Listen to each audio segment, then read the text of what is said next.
yang lansia 50 tahun ke atas dan 50 tahun ke atas. Lansia 50 tahun ke atas, 50 tahun ke atas. Silakan di sini dulu di belakang.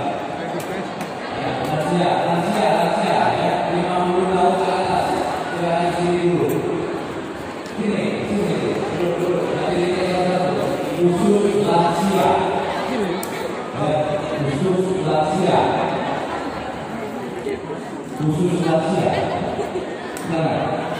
50 tahun ke atas. Silakan sini dulu. Yang lama, Bapak, jangan ini, Pak Lansia, Bapak, di belakang dulu, nanti di belakang dulu, saya datang dulu.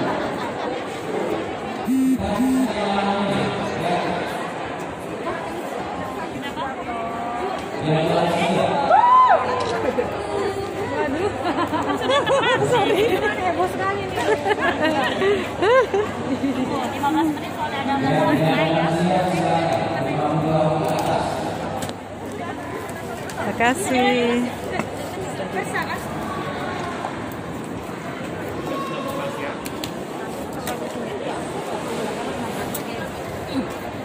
Ayo Ante.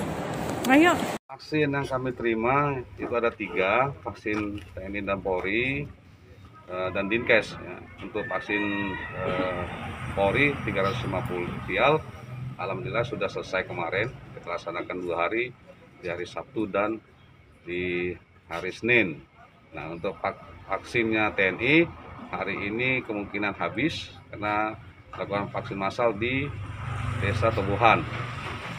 Untuk sampai saat ini vaksin massal itu sudah dilakukan penyuntikan kepada 6.000 lebih masyarakat.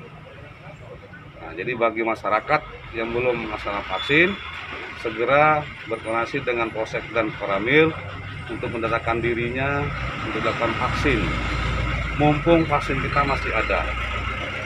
Nah, ini juga harus diantisipasi kepada warga Oku bahwa ada Kepres Presiden nomor 14 2021, di mana salah satu pasalnya untuk pengurusan administrasi kenegaraan nanti wajib dilampiri oleh bukti sudah vaksin.